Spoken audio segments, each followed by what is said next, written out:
So this area of town is called Uniontown or Finntown. This is where the Finns, people from Finland, settled when they came to town. They came initially lived in boarding houses like the building on the yellow building on our left. There used to be many boarding houses along the waterfront here. That's the last standing boarding house, and it's still operating. The building on our right is the red building, and it's the old machine shop for the Union Brotherhood Cooperative Cannery that was further out on the water where the hotel is now.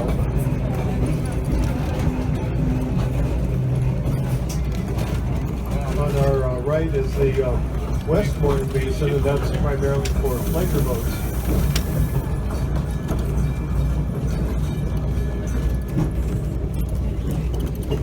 And we're coming up to the point where we're going to stop the trolley and turn it around and go the other way.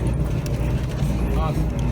So once the motorman stops the trolley, I'll need your assistance to turn this trolley around. So could everybody on the water side stand in the aisle? Just people on the water side, grab the brass handle on the back of the seat, lift the seat back, and gently put it down on the other side. The mechanism is over 100 years old, so I'd like you to put it down very gently. You want to get on?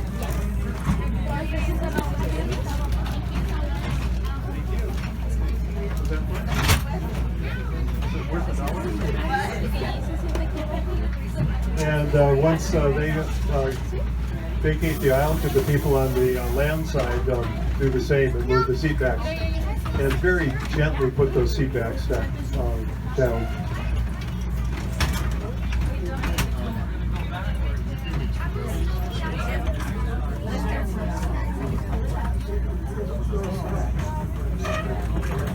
300 Astoria's riverfront trolley. Your motorman up there is Lee. And I'm your motor mouth back here. My name is Bob. I like that. And I'll try to explain some of the things you're going to be looking at. Lee Metro, the river used to go all the way over there to the hillside. In 1922, all of this was underwater here. This is all filled where you're standing right now. You're going to see a little red building coming up here in just a little bit. We're not quite up there yet, but you will. That is the Triangle Tavern, and if you go in there, you'll see a pool table. But underneath that pool table is a trap door. When sailing ships were coming in here, the unscrupulous captains sometimes would pay a guy kind of a crimp, knock a guy in the head, drop him through that trap door into a rowboat. The rowboat would take him on out to sea. He'd wake up with a lump on his head or a hangover. Or both. And it's indentured servitude. They called it Shanghai because that's where they were headed. Shanghai, China. Oh my gosh. There's the red building right there on your right, way back.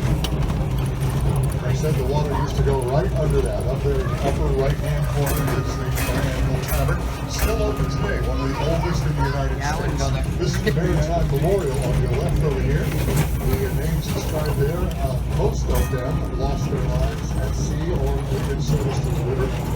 Some of them have just been working in the cannery industry or something like that. There's a big Memorial Day service every year, obviously Memorial Day, where they throw flowers in the water and whatnot. You are on what used to be the longest trestle system in the world. It went all the way from Tongue Point, which is about 11 miles ahead of us here, all the way behind us here to the Pacific Ocean. And it's all been filled around. Everything is filled underneath.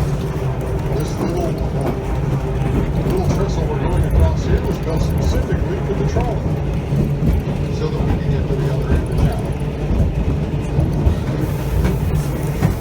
The warehouses you're going to see on your left and your right coming up here have one thing and one thing only inside, other than the employees, and that's identical cans of Alaska canned salmon.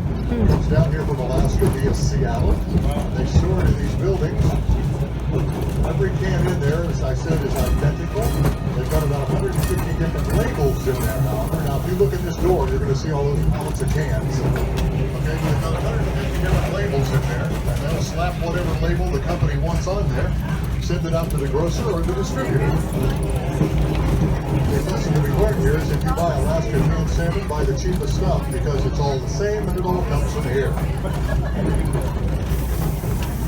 That's an old fueling dock that you see that goes out there over the water. You see those big black birds sitting up there on the fueling dock? Those are cormorants. And we have a lot of those around here. Sometimes you'll see them up on a pilot or something that have their wings spread.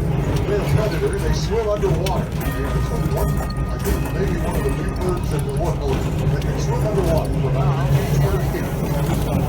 Unfortunately for him, he didn't get the oils that ducks and geese got in their feathers. So when he gets done fishing, he has to climb up there or fly up there and dry out. Or his next fishing expedition won't go so well.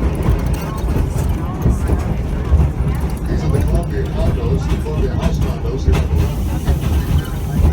They were built in 1972 when the economy was terrible and the interest rate was 18%. I had trouble getting rid of it, so he finally auctioned some of them. They went up for about $35,000. Nowadays, you can touch one for $300,000. And we're going to make a safety stop right here in front of those condos. Astoria was destroyed by fire 2 times, once in the mid-1800s and again in 1922. It took out 30 square blocks of the downtown area and many of the canneries.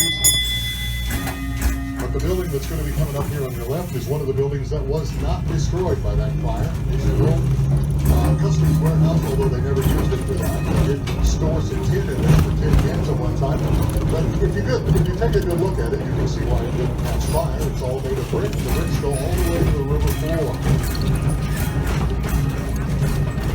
That was a safety measure and a crime prevention measure to the river floor, because when these buildings were built out over the water here, they had many businesses that were built out over the water, and nasty people would take their boats underneath the business, smash out the floorboards, climb up in there and steal the place blind. So this is the 6th Street viewing platform coming up here on your left. That's what you'll be looking at. That's it right there. It's the smallest city park in the city of Astoria. They fish from that too. It's red for a reason. When ships are coming back from sea, the captain always wants the red on the right, the red buoy on the right, and that represents the red buoy. Red right returning if you're coming back from sea, and that takes the place of the buoy. That green buoy out there, about 600 yards, is the north side of the shipping channel. Now, off the right side of the trolley here, you'll see a McDonald's, which is no big deal, but behind that, you've got our post office. The first postmaster on the West Coast lived here in Astoria for a while, but that wasn't his post office. His post office was actually his house. Now, behind that mustard color building over there is the county courthouse. Behind that is our movie star. That is the Northwest Film Museum, but until 1976, that little gray building over there, a very famous actor got his start here in Astoria in the mid-20s. You probably know the name Clark Gable. You can tell by your reaction, most of you frankly don't give a damn, but it is true. This is where Clark came from. Okay, over here on your left is one of our repurposed buildings. This is an old shellfish processing plant, but now it's the home of Bowie Beer. Go in there, you're going to see a really nice view of the river. They've got a great glass of beer. They've won several awards for them in the short 4 years they've been in business. They've got good sandwiches. They've got a hole in the floor with plexiglass over it. You can look down through that hole in the floor and see sea lions down there taking a nap.